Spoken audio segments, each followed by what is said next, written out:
আপনার সন্তানের সাথে আপনি এই কাজগুলো করছেন না তো? আপনি ভুলেও আপনার সন্তানের সাথে 5টি কাজ করবেন না। নাম্বার 1, কখনোই সন্তানের সামনে আপনার হাজব্যান্ড ওয়াইফ কোনো রকম তর্ক, ঝগড়া, বাকবিতণ্ডা, খারাপ বাক্য এগুলো কোনোভাবে তার সামনে করা চলবে না। নাম্বার 2, অর্থনৈতিক অসচ্ছলতার ব্যাপারটি কখনোই সন্তানের সামনে বারবার উচ্চারণ করবেন না বা বলবেন না। তার কারণ এতে আপনার সন্তান ছোট মন নিয়ে বড় হয়, আপনার সন্তান মানসিকভাবে ডিপ্রেশনে চলে যায়, আপনার সন্তান তার বন্ধুদের কাছে গিয়ে নিজেকে ছোট ফিল করায়, আপনার সন্তান নিজেকে সমাজের কাছে খুব গরিব অনুভব করে।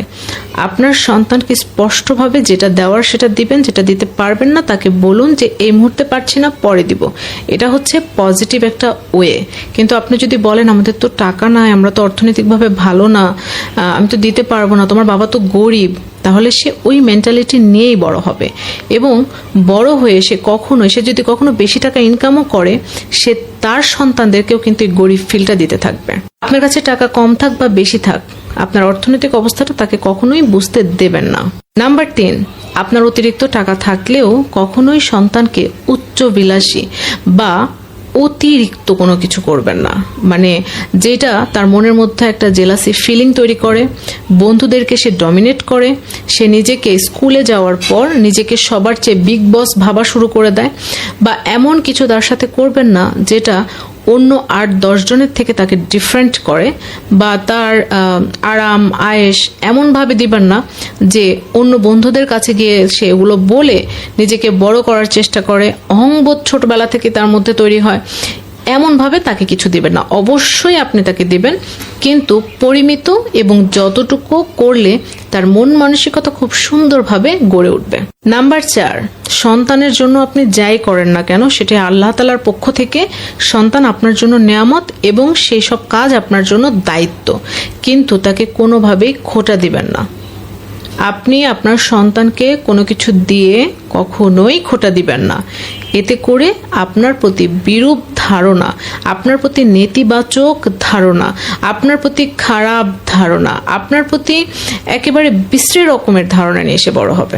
এবং শেষ সময় গিয়ে যখন আপনি আপনার সন্তানের প্রতি ডিপেন্ড হবেন, আপনার সন্তান আপনাকে তখন বৃদ্ধাশ্রমে রেখে আসবে। মনে রাখবেন, সন্তানকে খোঁটা দিলে সন্তানের মনের মধ্যে ধীরে ধীরে আপনার জন্য শুধুমাত্র রাগেরই জন্ম হয়, কখনোই সম্মানের জন্ম নেয় না।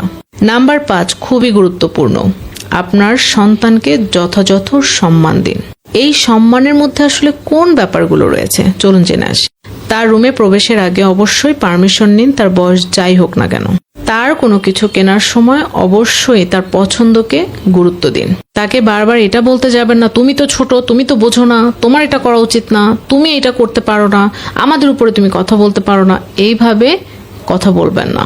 এতে করে একটা নির্দিষ্ট বয়স পর্যন্ত আপনার সন্তান আপনার দেখে রাগ হবে, চুপ করে থাকবে, আপনাকে তার মনের ভাব প্রকাশ করবে না, কিন্তু আপনার প্রতি এমন আচরণ নিয়ে সে বড় হবে, ভবিষ্যতে আপনাকে ডিসরেসপেক্ট করবে, আপনাকে দেখলেই সে দূরে সরে যাবে, আপনার সাথে তার যে একটা আত্মার সম্পর্ক কখনোই তৈরি হবে না। আপাতত এই 5টি বিষয় মানার চেষ্টা করুন। মাত্র 3টি শব্দ পরিবর্তন করে দিতে পারে আপনার পুরো জীবন। নাম্বার 1, যে ব্যক্তি অনেক দুঃখ কষ্টের মধ্যে পতিত আছেন সেই ব্যক্তির জন্য আমি স্পেশালভাবে বলতে চাই, যে কিনা আল্লাহর প্রশংসায় সর্বদা সুবহান আল্লাহ পড়তে থাকবে, তার জীবনের সমস্ত দুঃখ কষ্ট ইনশাআল্লাহ দূর হয়ে যাবে। নাম্বার 2, একইভাবে আল্লাহ তাআলাকে শুকরিয়া জ্ঞাপন করার জন্য যে ব্যক্তি সবসময় আলহামদুলিল্লাহ পড়তে থাকে, তার জীবনে সর্বদা রহমত বর্ষিত হতে থাকে। নাম্বার 3, যে ব্যক্তি আল্লাহর ক্ষমা পাওয়ার আশায় সর্বদা আস্তাগফিরুল্লাহ পড়তে থাকে, সেই ব্যক্তির জীবনের সমস্ত ভাগ্যের দুয়ার উন্মোচিত হয়ে যায়। এই 3টি শব্দ পড়তে আপনার 3টা শব্দ উচ্চারণ করতে হয়তো 3 সেকেন্ড সময় লাগবে।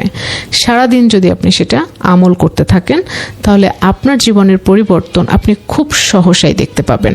অবাক করা ব্যাপার হলেও সত্য, যদি কখনো মনে হয় যে সত্যি আল্লাহ আমাকে কেন দিচ্ছেন না, তাহলে মনে রাখবেন আপনাকে একটু দেরি করে দিচ্ছে এবং দেরির মধ্যে হয়তো কোনো কল্যাণ লুকিয়ে আছে। কোনোভাবেই কোনো কিছু থেকে হতাশ হওয়া চলবে না।